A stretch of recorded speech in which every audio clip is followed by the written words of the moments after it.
Hello everyone, સ્વાગત છે આપ સૌનું ટાર્ગેટ જીપીએસસી યુટ્યુબ ચેનલમાં. હું હર્ષલ જૈન સર આપનું સ્વાગત કરું છું. મિત્રો, આપણે ભારતના બંધારણ છે એની ચર્ચા કરી રહ્યા છે. જો આપણે આવનારી તમે લોકો સીસી, તલાટી, પોલીસ કોન્સ્ટેબલ, અન્ય કોઈ પણ પરીક્ષા આપી રહ્યા છો તો તમારી માટે આ 6:30 વાગ્યાનો સેશન એ તમારી માટે મોસ્ટ ઇમ્પોર્ટન્ટ છે. એક્ઝામ ઓરિએન્ટેડ ક્લાસ છે આપણા. ડેલી તમારે જોડે જવાનું 6:30 વાગે અમે ડેલી ક્લાસ તમારી માટે રાખીએ છીએ. ઓકે સાહેબ, મૂળભૂત અધિકારની અંદર આપણે ઘણા બધા ટોપિક ડિસ્કશન કરી ગયા. અનુચ્છેદ 19 ની વાત કરી ગયા, 20, 21, 22 સુધી વાત કરી ગયા હતા. 23 માંથી આપણે બાકી હતું, તો ચલો આપણે 23 માં અનુચ્છેદની વાત કરીને પહેલા થોડુંક તમને અહીંયા નાનકડું પાઠ છે તે બતાવી દઉં. ભગવાનના દર્શન કરી લો અને મારો નાનકડો ઇન્ટ્રોડક્ટરી એક પાઠ છે જ્યાં તમે ભાઈ 7 વર્ષ કરતા વધુ ટીચિંગ એક્સપિરિયન્સ મને આ રિસ્પેક્ટિવ ફિલ્ડની અંદર છે. અમારી એપ્લિકેશન સરળ પાઠશાલામાં તમને free course, free test, paid test પણ ફ્રીમાં, પેઇડ કોર્સ પણ ફ્રીમાં અને અન્ય બુક્સ છે, સિલેબસ છે, બધું ફ્રીમાં અહીંયા અપલોડ આપણે કરી રહ્યા છીએ. તમને મળી પણ રહ્યું છે, તમે લાભ લઈ શકો છો. ફેનકોલ એપ્લિકેશનમાં તમારા તમામ પ્રકારના ડાઉટ સોલ્વ કરાવવામાં આવશે લાઈવ વિડીયો કોલ થકી, કોઈ પણ ચાર્જ વગર. ડાઉનલોડ કરો, લિંક ડિસ્ક્રિપ્શન બોક્સમાં છે. સરળ પાઠશાલા એપ્લિકેશનની, ફેનકોલ એપ્લિકેશનની, ટેલિગ્રામ ચેનલની. યુટ્યુબ ઉપર ડેલી સાંજે 6:30 વાગે પણ તમારી માટે થિયરી આવેલી છે. તો જોડાતા રહો અમારી સાથે અને તમારી તૈયારીને મજબૂત બનાવતા જાઓ. અનુચ્છેદ 23 થી ચર્ચા કરવી છે. શોષણ વિરુદ્ધ અધિકારની વાત છે. 23, 24 અને પછી 25 થી આપણે ધાર્મિક શૈક્ષણિક સુધારા છે, ધાર્મિક સુધારાની વાત કરવી છે. ચલો, ઠીક છે ભાઈ, ઠીક છે. અનુચ્છેદ 19 આવી ગયો, 20, 21, 22 આવી ગયો અને અનુચ્છેદ 23 માં આપણે પહોંચવું છે. શોષણ વિરુદ્ધનો અધિકાર છે, એના માટે બે અનુચ્છેદ છે, 23 અને 24. તો 23 નંબરના અનુચ્છેદમાં મનુષ્ય વેપાર અને બળજબરીથી કરાવાતી મજૂરી પર પ્રતિબંધ છે, એટલે કે વેટ પ્રથાની વાત ચાલે છે અહીંયા. બરાબર, શેની વાત ચાલે છે ભાઈ? વેટ પ્રથા કરાવવા પર પ્રતિબંધની વાત છે. 24 નંબરનો અનુચ્છેદ એવું કહે છે કે કારખાના વગેરેમાં બાળકને નોકરીએ રાખવા પ્રતિબંધ. બાળ મજૂરી છે એ પ્રતિબંધિત છે. 14 વર્ષની નીચેની વયના બાળકને કારખાના કે ખાનગી કામે રાખી શકાય નહીં. રાખે તો દંડાત્મક કાર્યવાહી થાય છે અને જેલની પણ સજાની જોગવાઈઓ છે. એના પછી આપણે ધાર્મિક સ્વતંત્રતાનો અધિકાર, જેમાં અનુચ્છેદ 25 ની ચર્ચા કરવી છે. અંતઃકરણથી અને મુક્ત રીતે ધર્મને માનવાની, પાડવાની અડ છે, ડને એનો પ્રચાર કરવાની સ્વતંત્રતા આપવામાં આવે. શીખો કિરપાણ ધારણ કરે છે અને સાથે લઈ જવાનો અધિકાર છે, અનુચ્છેદ 25 મુજબ આપવામાં આવેલો છે.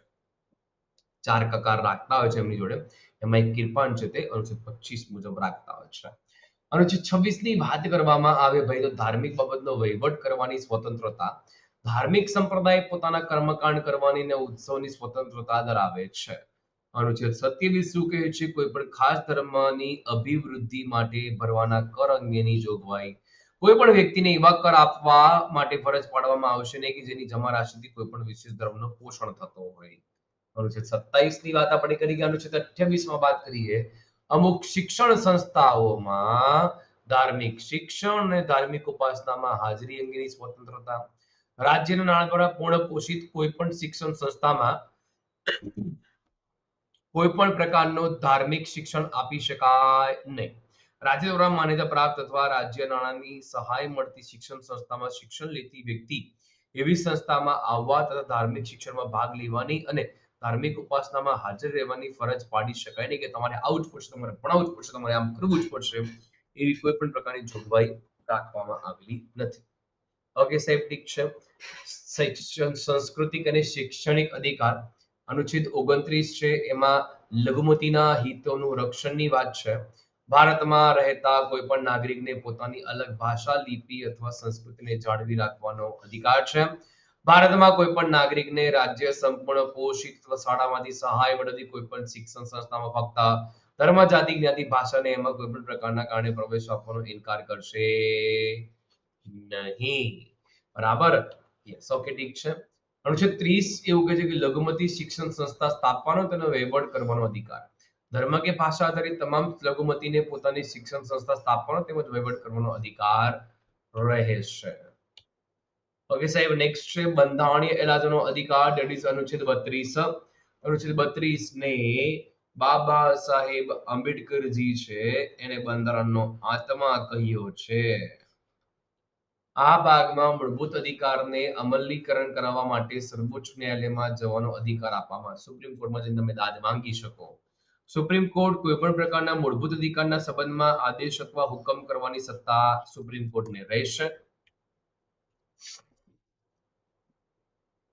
સંસદ કાયદા દ્વારા કોઈ પણ ન્યાયાલયને રીટ કાઢવાની સત્તા આપી શકે છે. અનુચ્છેદ 32 ના અંદર બંધારણીય ઇલાજના અધિકારને ક્યારે પણ અટકાવી શકાય નહીં, સિવાય કે અન્ય બંધારણીય જોગવાઈ થાય ત્યાં. અનુચ્છેદ 32 ને બંધારણીય જોગવાઈથી અટકાવી શકાતું નથી. ઓકે, હવે જે અનુચ્છેદ 32 છે અને અનુચ્છેદ 226 છે, તો 32 ની અંદર સુપ્રીમ કોર્ટની રીટ છે અને 224 માં હાઈકોર્ટની રીટ બહાર પાડવાની સત્તા છે. આ તમારે ધ્યાનમાં રાખવાનું છે. અનુચ્છેદ 32 છે મૂળભૂત અધિકારનું રક્ષણ સ્વયં એક મૂળભૂત અધિકાર છે. સુપ્રીમ કોર્ટને મૂળભૂત અધિકારના રક્ષક અને ગેરંટી આપનાર કહેવામાં આવ્યા છે. સુપ્રીમ કોર્ટ માટે રીટ બહાર પણ આખું ન્યાયિક ક્ષેત્ર છે, જ્યારે હાઈકોર્ટના માત્ર તેના ન્યાયિક ક્ષેત્રની અંદર રીટ બહાર પાડી શકે છે. અનુચ્છેદ 33 ની વાત કરીએ તો ભાઈ સંસદને સત્તા આપે છે કે તે કાયદા દ્વારા નિમ્નલિખિત વ્યક્તિના મૂળભૂત અધિકાર મર્યાદિત કરી શકે. સશસ્ત્ર દળના સભ્યોના જાહેર વ્યવસ્થાની જાળવણી સાથે સંકળાયેલા દળના સભ્યો, રાજ્ય દ્વારા ઇન્ટેલિજન્સ, કાઉન્ટર ઇન્ટેલિજન્સના હેતુથી સ્થાપિત કરેલી બ્યુરો, અન્ય સંગઠનોમાં જોડાયેલ વ્યક્તિ, ઉપરોક્ત 3 મુજબના દળના બ્યુરો સંગઠનના હેતુ માટે તૈયાર કરાયેલા કમ્યુનિકેશનમાં જોડાયેલી વ્યક્તિઓ. આ જોગવાઈનો ઉદ્દેશ સિદ્ધ કરવાનો છે કે ઉપરોક્ત વ્યક્તિઓ યોગ્ય રીતે તેમની ફરજનું પાલન કરે, તેમનામાં શિસ્તતા જળવાઈ રહે, એવી અહીંયા વાત કરી છે. સત્તા હેઠળ અલગ અલગ કાયદા છે, સૈન્ય અધિનિયમ 1950, નૌકાસેના અધિનિયમ 1950, વાયુસેના અધિનિયમ 1950, પોલીસ દળ અધિનિયમ 1966. આવા કાયદા દ્વારા આ દળમાં જોડાયેલ વ્યક્તિના વાણી સ્વતંત્રતાનો અધિકાર, સંગઠન બનાવવાનો અધિકાર, સાર્વજનિક બેઠક કે વિરોધ પ્રદર્શનનો અધિકાર, એના પર પ્રતિબંધન લાવવામાં આવે છે અથવા લાદી શકાય છે.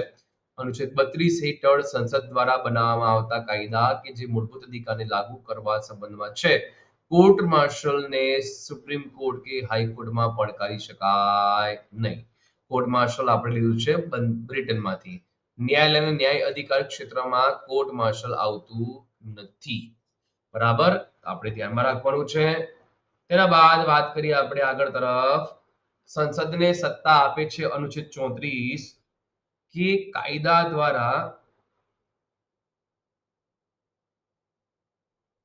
સંઘ કે રાજ્યની સેવામાં જોડાયેલ વ્યક્તિ અથવા અન્ય કોઈ પણ વ્યક્તિ એવા કારણો સંબંધોમાં ક્ષતિપૂર્તિ કરી શકે જે કાર્ય વ્યક્તિ એ ભારતના કોઈ વિસ્તારમાં લશ્કરી શાસન સમયે વ્યવસ્થાને જાળવી રાખવા અથવા પુનઃસ્થાપના સંબંધે કરી હોય. અનુચ્છેદ 34 જે છે, બરાબર, એ શું કહે છે કે ભાઈ મૂળભૂત અધિકાર પર પ્રતિબંધ લગાવે જ્યારે ભારતના કોઈ પણ જગ્યાએ માર્શલ લો લાગુ હોય, સૈન્ય શાસન લાગુ હોય, એ વખતની વાત છે. માર્શલ લોનો સિદ્ધાંત આપણે બ્રિટનના કાનૂનમાંથી લેવામાં આવ્યો, જેનો બંધારણમાં ઉલ્લેખ કરવામાં આવ્યો નથી. માર્શલ લોનો અર્થ થાય છે સૈન્ય શાસન. ભારતના કોઈ પણ ભાગમાં લાગુ પાડી શકાય, યુદ્ધ, અશાંતિ, તોફાન, કાનૂનના ઉલ્લંઘન દરમિયાન લાગુ પાડી શકાય. માર્શલ લોના અનુશાસન દરમિયાન બંદી પ્રત્યક્ષીકરણ રીત રદ થતી નથી. બંદી પ્રત્યક્ષીકરણ રીત. ઓકે.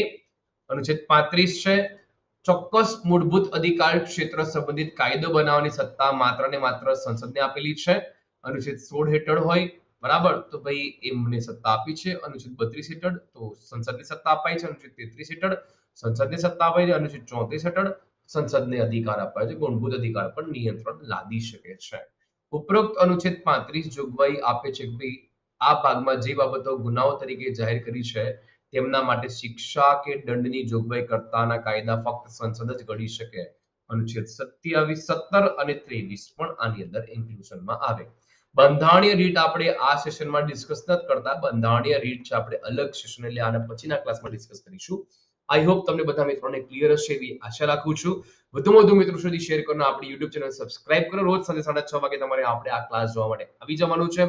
મળીએ છીએ નેક્સ્ટ ક્લાસમાં. જય હિન્દ, જય ભારત, જય જય ગરવી Gujarat. Take care, bye. Next ક્લાસમાં તમારે દરેક વિદ્યાર્થી મિત્રોએ આવી જવાનું. જય હિન્દ, જય ભારત, જય જય ગરવી ગુજરાત. જય શ્રી શ્યામ. Thank you for watching this video. Subscribe, share and like.